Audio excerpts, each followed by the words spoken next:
You will not believe what is happening. I'm hearing from lifelong progressives, people who marched for BLM and have Bernie tattoos, and they're now torching their Democrat registration cards. Why? They're pointing to the reaction to Charlie Kirk's death. They see the side that preaches compassion behaving like the Capitol in the Hunger Games, lighting fireworks and cheering for a political assassination. They want no part of these deadly games. This isn't a fringe movement. It's the dam breaking. Welcome back to Kimara Reacts. To my subscribers, thank you for your support. If you are new here, please help this channel grow by subscribing, like and share the video. Don't forget to hit the bell notification. Let's react.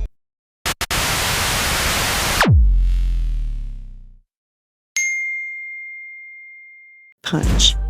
A former AOC volunteer who knocked on 1,800 doors for her just posted that he bought his first AR-15. He didn't buy it because he loves guns. He bought it because he realized the same people demanding he be disarmed are the ones who would celebrate as the mob arrived. He said we are 10 minutes away from the nation's capital becoming the cornucopia scene. And he's right. Today's Democratic Party is acting like Panem.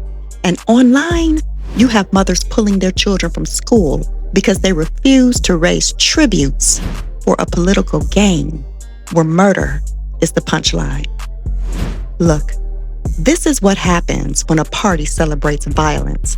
It stops being about policy and becomes about survival in an arena of their own making. This is a quiet exodus. It's an escape from people who are looking at the political Hunger Games the Democrats have built and are silently walking out of the arena. They aren't looking for a light. They aren't looking for a fight. They're refusing to be tributes. So let me know in the comments, what was the moment you realized the only winning move is to refuse to play their deadly game?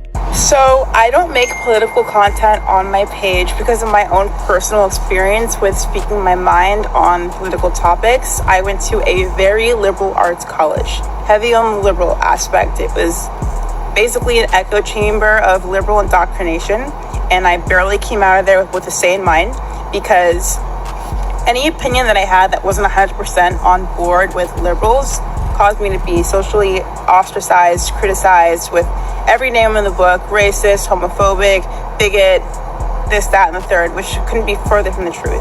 I mean, I used to be the biggest liberal out there. I actually organized and hosted my own protests when George Floyd died. Just you guys want to laugh, but I also had a septum piercing. I had blue hair, so I know that stereotype is out there. So it's kind of true, but that's how I was back around 2019, 2020, just that era. Where things started to change was when I started to get a lot of pushback and criticism for just speaking my own opinions on college campus.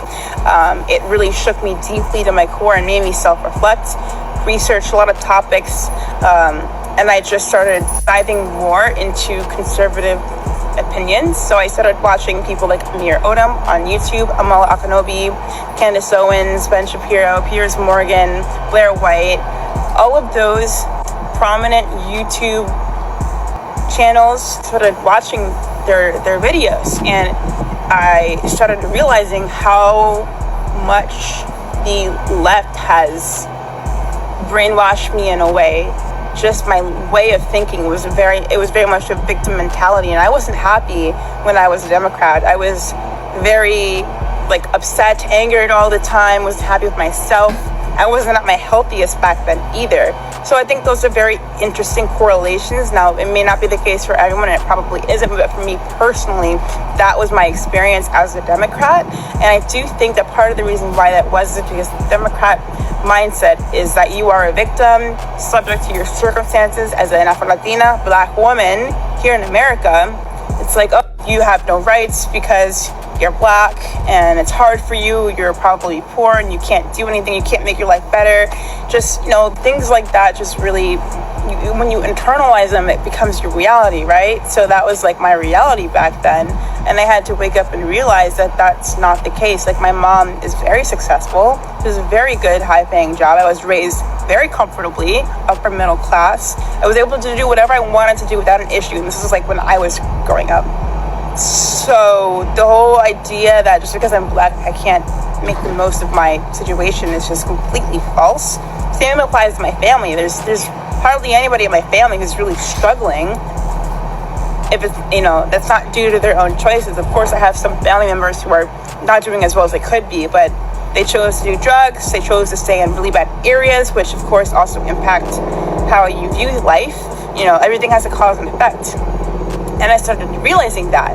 And then, of course, with Charlie Kirk passing away and being assassinated, I actually had never seen any Charlie Kirk's videos. To be honest, I didn't really know who he was. I had heard of him, but I just didn't really know who he was. So when my coworker told me that Charlie Kirk was shot, I had to look into it, of course, because I didn't know if he was Republican, if he was liberal. I just didn't know. I didn't know where he stood. And ever since then, I've just been down the rabbit hole of Charlie Kirk's videos, and I just can't understand the hatred that this man had gotten. As someone who's also wrestled with my own faith, I grew up in a very traditional Christian household. I know what it's like to just, wrestle with that in your connection with God. Just in watching his videos, this actually strengthened my relationship with God. It's brought me closer to him, just to see how passionate, how secure he was in his faith. It's actually very admirable. And you can believe what you want. I don't care what you believe in. I just know from me how I was raised. It was deeply moving for me to see a man like that, especially in today's day and age, just so proud of his faith and proud to share that with other people. I'm always scared to bring up my faith in conversation because of the criticism that I've gotten in the past, and also my own personal struggles as well. But watching his videos just showed me how dark and demonic people have been in their reaction to his assassination. I had a coworker post to a story, "Let's thank so-and-so for using her birthday powers to kill Charlie Kirk." Comments like that are just so disgusting. I actually can't fathom why anybody would think it's okay to post that. I'm not the biggest Kamala fan, but if she was assassinated, I would not feel joy about that. And I just think it says a lot about a person when they do express those types of feelings openly, online especially, when things like that happen.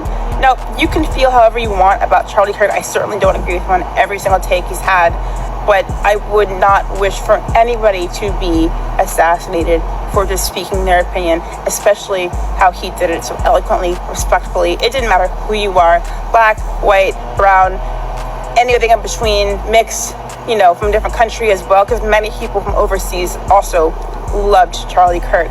If you're trans, gay, non-binary, any part of the rainbow, if you were on that spectrum, he would still treat you like a human being.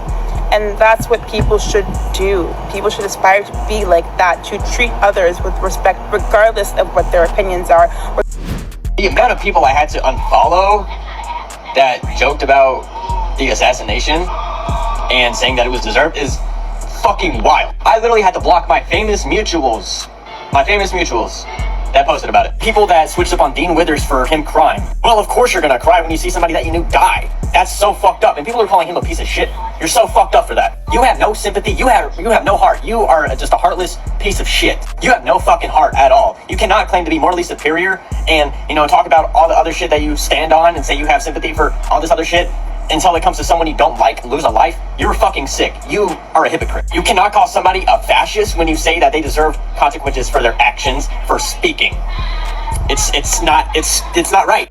27 Democrats in Colorado voted against child indecent exposure being a felony. Let me say that again.